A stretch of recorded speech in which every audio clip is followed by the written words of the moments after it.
Welcome to Fascinating Entrepreneurs. I started Jive with a partner 12 years ago, bought my partner out 5 years ago now, 4 or 5 years ago. And then this year, one of our biggest clients, which is Songtradr, purchased the agency, but allowed us to maintain complete separateness. And so we run our own clients and do our own thing, and I still oversee that. But then I'm also the CMO of their global music tech company, and the agency services all of the brands that they own, because they own multiple brands and they needed an agency format. So I have a split personality, but I have an incredible team because the team straddles both. So I'm able to make it work. And it's interesting because it's the same mindset as an agency where you're working with multiple clients. So you're used to being a little bit sporadic, with the same thing with Songtradr. So it's just the same. Are you working more or less after? I'm working a lot more. That's what I will say. So but that isn't the answer that I wanted to hear from you. I know. However, it's really interesting. It's a different set of challenges. The company it went from 40 employees when we started with them to 320. So extreme growth, a lot of mergers and acquisitions across the board. So that's a whole different so I feel like I'm getting a different kind of MBA at the same time. You are.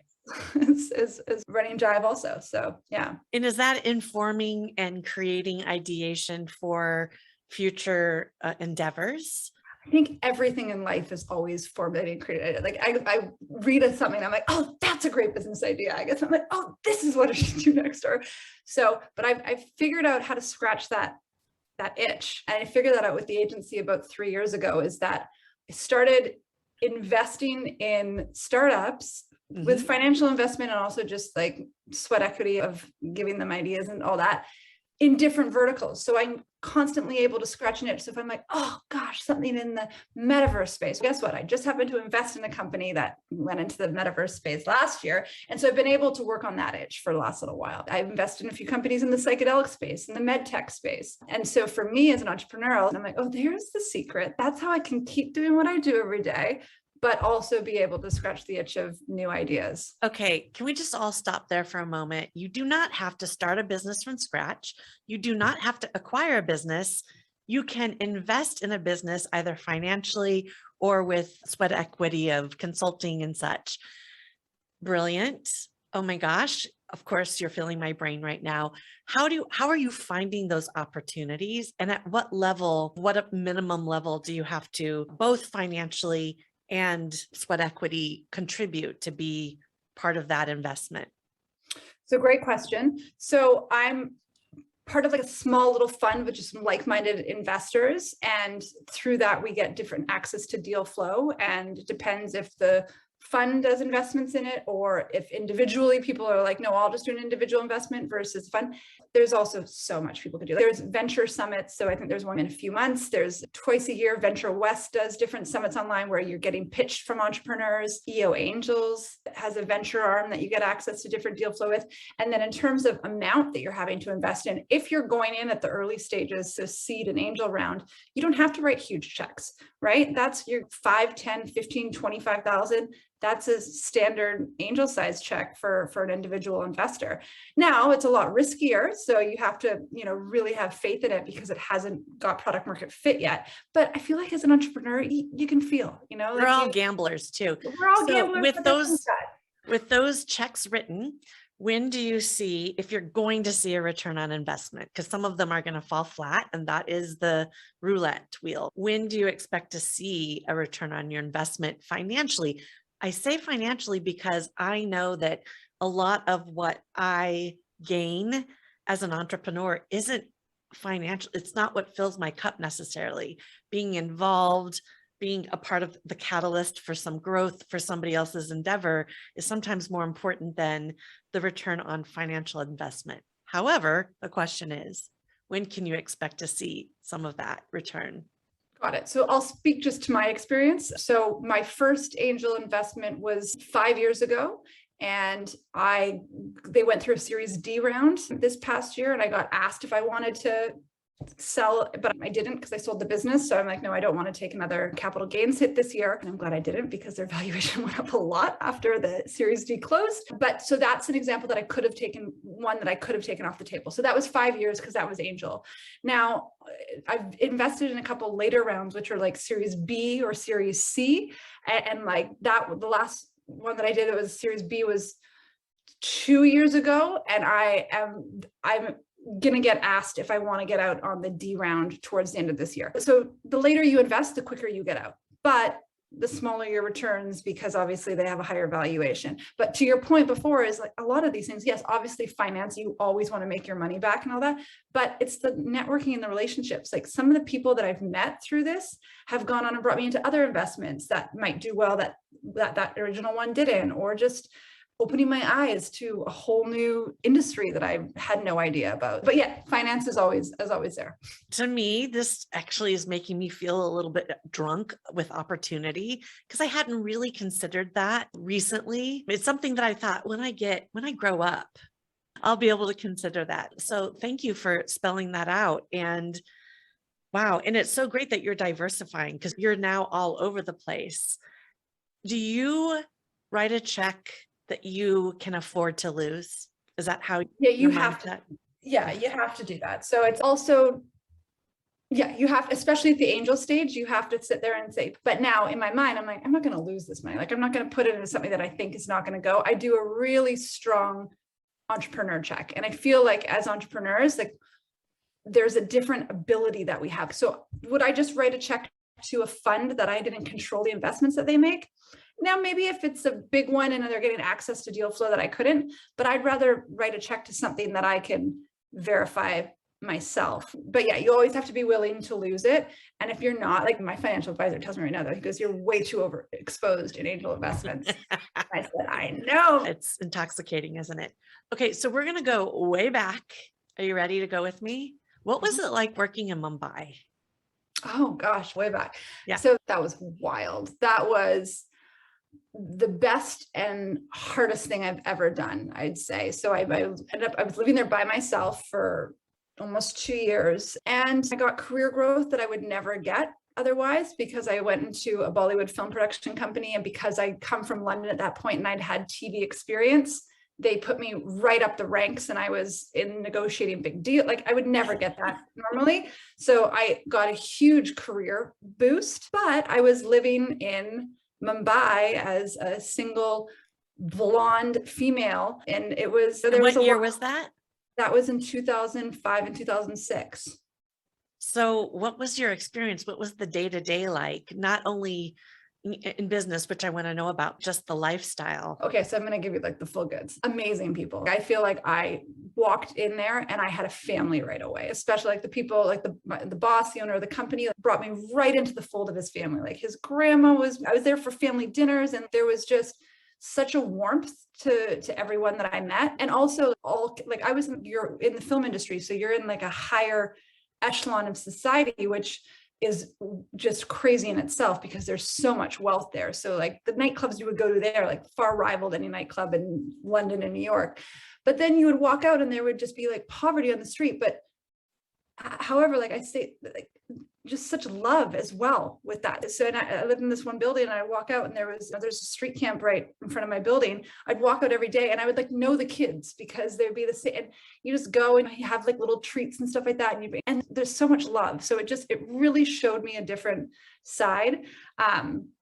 It was also the challenging part. So I lived near the film studios, which is not in Mumbai. It's about 2 hours north in a town called Andheri. And at that time when I was there, it's changed now, but the only like blonde haired, fair skinned people were, what I found out afterwards, were, prostitutes. So there was quite a ring of Eastern European prostitutes that would come in, and it was a business. So I learned the business. So I would constantly get approached, and I didn't quite understand why. And I never forget this one time we were at some party with my boss, and he comes up to me, the guy's asking, how much you are, like what I was, because they thought he'd paid to be with me. And so we like joked, and I would like negotiate my price with just to see like how, and it was, I know that sounds so crude the way I'm explaining it. I was in my early 20s and back then, but it was just a really weird concept. So every time I'd be on the street, people would often think that that's what I was. And yeah, it was interesting. And ironically, I ended up meeting a few of the prostitutes, or I'm not sure what the technical term should be, but anyways, and had just like lovely conversations. It's a different form of business than we're used to here in the Western world of how they did. And now listen, it's probably not the same. This was like Right. 2 decades ago, but I'm going to be real with you about my experience. I'm not saying it's politically correct, but that's what I went through. So how did you communicate? Was everything in English? Did you have a translator? Yeah, so everything was in English. Like it was, most people spoke English on set though. When you're dealing with production people, a lot of them just speak Hindi. And so I would have someone with me that would always be able to translate. But the cultural nuances is that the head wiggle means yes and it means no. So I had the hardest time with that. I just had such great people around me though, that just, I learned Hindi. So I was able to speak, I was able to get wherever I needed to go. I'll never forget, I came back to North America afterwards and I was in a taxi and the gentleman was talking to someone on the phone in Hindi and I like could understand the entire conversation. I started speaking back to him in Hindi at the end and he was like, whoa. Oh, I'm sure that was quite startling for him. Yeah, it was, and he was great. And it was just, it's such a great culture. It's so warm, it's so open. So yeah, it was an interesting experience. I remember you telling me this a couple of years ago. You had a good friend that you met there and you were referencing her. And it just, ever since you told me about that, I wanted to know more. So thank you for answering that question. You're welcome. And you know what? One of my friends, I'm not sure who I was telling you about, but one of the girlfriends that I met there, who was also from London and working in the film industry as well, she ended up staying. So she's still there. We lived together for a little while there and she ended up marrying a great Indian guy. They've got kids and I love it. Yeah. They should have their own Bollywood film. I know, right? Yeah. So I'd like to know today, sitting here, what would you do differently if you were to start a new business, like knowing everything that you know? And think about what maybe 1, 2, or 3 things, because people listening, in addition to me, I've had my business for 20 years. I always find it fascinating to see where they would have made that differentiation that would have really taken them further faster. Thinking bigger. So for me, I feel that thinking bigger and thinking small is the same thing, but actually thinking small is more work.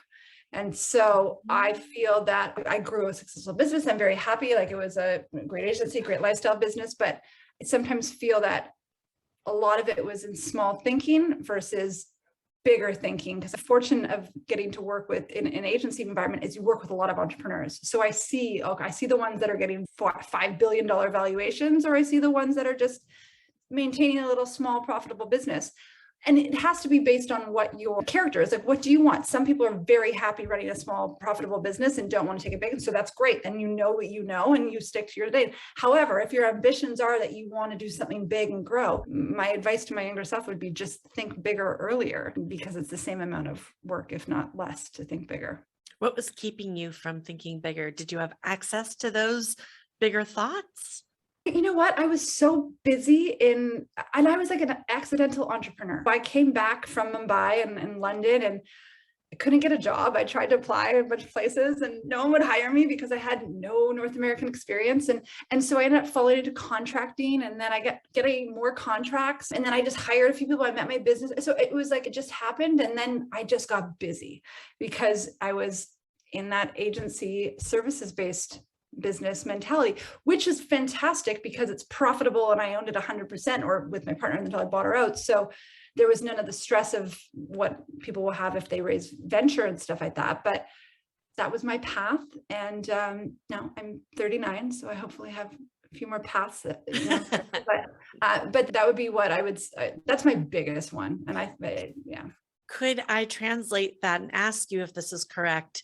So back then when you were busy, if you had delegated and pushed off a lot of, let's say 80% of what you were doing to outsource resources or to other people that were, good at that, would you have been able to have that space to think bigger? Probably, but I was way too much of a control freak to do that. And that's another problem, is that I thought that nothing would work without me involved. I thought that I was required for everything to function and operate. And it made me feel so needed. And that was a false belief, but it was one that I was in at the time, and I didn't have the tools to someone to tell me to take that space, because I do agree with you. Everything can be delegated, and maybe it's not going to be done as good as you want it to be done. But if you make that space, it's the space and giving yourself, and also having mentors. Like, I had mentors at the beginning of my career, and then I stopped for a while. But I feel like if you get mentors or coaches, you're just getting your blind spots looked at more often. And that's advice as well, that I just hired a new coach, actually. So You did? I did. So this is great to know. So you have created a very successful business. You're going through an exit or have gone through an exit. You have a lot of things that you know from all the years that you've had a business, but you've hired a coach. So this is wonderful to know. There's no time really in your life where you don't need a coach. What are you looking at working on right now in your life? Great question. So for me, it's like the gym membership, right? If I don't hire, or if I don't pay a gym membership somewhere that I know is churning, I can make every excuse to not work out. So I figure if I'm paying a coach to help me level up, I'm going to make every excuse to bring something to the table to focus on. And I don't know what every session is going to be about, but I do know that I want someone who's seen a lot of other people and CEOs and executives to be able to look at me with it, just the ability that I'm able to have with small startups and say, okay, I can invest in this, I can help with that. I want someone who's worked with other people at the top of their game to be able to give that to me as well. And how do you, or how did you source and qualify this coach? So I found this coach just through a common community circle. I was actually just recently at a retreat with a bunch of other entrepreneurs, and she was one of the co-facilitators at the retreat. It was run by a different group, but she was one of the ones brought in to do certain exercises, and it just really resonated with her. And she works with and coaches CEOs and executives and leaders. So because of that like-minded community, I just felt that it was the right choice. I would say to listeners, finding a coach, it is just like finding a best friend or a mate. You have to do some research, get to know them. And if it's not working out, then you need to sever ties. I think some people stay with coaches because they don't know that they're, or therapists by that what matter. I'm thinking of myself, therapists, people that are helping you shepherd you through life. If it's not a fit, then it's just not a fit. No big deal. And then just move on to perhaps another opportunity. What do you think is, you don't have to say the number one thing, but one of the one or two things that you can attribute to the incredible success and sale then of Jive PR? I would say the fact that the agency's diversified so much over the years. We started off as a traditional PR agency, and then we quickly pivoted to social. So Virgin ended up being one of our first clients within the first year of business, and we launched their social channels. And then when paid digital started coming in, we really got into the paid digital aspect. And then when influencers became a big thing a few years ago, we got into the influencer marketing. And because we've done that, we've been able to bridge the full communications versus just niche. And now I know there's always that debate. Do you go niche or do you go wide? So we still consider ourselves niche because we're in the form of like digital marketing and communications, but we're not as niche as, say, one agency that just does SEO or just does PR. We wanted to be able to tell the full story through all channels. Are you doing traditional publicity as well then? We do traditional publicity as well. And that's a big part of our business. However, that is changing so much. Like, it is what we were able to place feature wise. I'm not talking just listing placements because that's different, but right. Feature wise a few years ago versus what we can place now, it's much more challenging because there's just less media. But you can still do things with PR, but you just have to make it more of a social, we call it social PR. Media and more access for everyone else. So it's like these two worlds converging to make it just incredibly tough, right? For the traditional media. Can you give an example of how you work with influencers within Jive, and then how you use influencers now? Yeah, so influencer landscape has changed so much as well over the last few years, but so we'll work with influencers. We tend to specialize in Instagram influencers at Jive. However, right now we're working with YouTube influencers, we're working with Twitch influencers, and then it depends on what you're trying to promote, where the type of influencer that you choose. And also, we're not working with, and there's nothing against it, but we're not working with people who have millions and millions of followers and are charging $5 million for a post. Like we work more in the micro to nano space. And our goal is that we don't want one post. If we're working with an influencer, they're going to post 3 to 5 times over the course of 5 or 6 weeks or however long we have them contracted for, because then it's more relevant for their. What is a nano, or what are those levels of followers for influencers? Depends what sector you're looking at, but broadly speaking, I would say that nano, we're looking at around like under 7,000, 5 to 7,000, and then micro, we're at under 20,000 followers. It's quite low levels, but they're still charging a lot, but they're able to get, for us, we're able to do more with budgets. Now, if we're working with a client that's they have $1 million media spend, then we're going to be working with influencers who are in the hundreds of thousands of followers, but you're just going to be spending a lot more to engage them. And how do you make sure that those followers are legitimate? Can you tell by, I feel like I could tell just by some of the, names and the little characters. I'm like, that's not real. Yeah, a lot we work with on a regular basis, so we know how they perform in certain industries, but there's a lot of tools and software out there that will show you what, if they're giving you a media sheet, you can actually look through it and cut through it with certain tools. But a lot of times as well, they'll give you case studies and references of campaigns they've worked on that are in your industry and like the type of conversion rates that they're getting. They don't as much. We used to do this on performance based. So you get like a small fee and then you'd split. There's so much money being thrown at them right now. That's not happening anymore. It's a really exciting endeavor. It's not something that I've really participated in, but I have a book launch coming out in March and considering working with nano influencers. Let's just be real. I'd say that like my other advice to people who are starting is get a solid advisory board in play, and you can pay them. You don't have to pay them cash, but if you want to have certain advisor shares as part of your cap table, even if you're not taking venture, it gets people involved. I highly recommend getting people who are towards the end of their career as well, because I find that they just have so much time and attention to give, and they open so many doors. So like that's also, if going back to your original question, if I would have an advisory board, and I work with some companies, they have an advisory board of 20 people, but it's not that they're always having to meet. It's just that they have this expertise to tap into. But you could start with an advisory board of 3 or 4 people. It just people who are invested in you and want you to succeed. And then it feels good for them to be able to say that they're an advisor to XYZ company as well. At what point in your at Jive did you create an advisory board? I did not create an advisory board. So that would be my advice going back to myself, would be to do it. But I think for people, like, do it from the onset, even if it's just friends for the thing. You got to be careful how much, if you're going to give like equity-based points and stuff like that, but the sooner the better, and just have it as like renewable terms. So they give 18 months and then you talk about if you want to renew or not. Great. Thank you so much. This is great. All right. We're done with that part. Okay. Thank you so much for watching. For updates and more, follow me on Facebook, Instagram, and Twitter.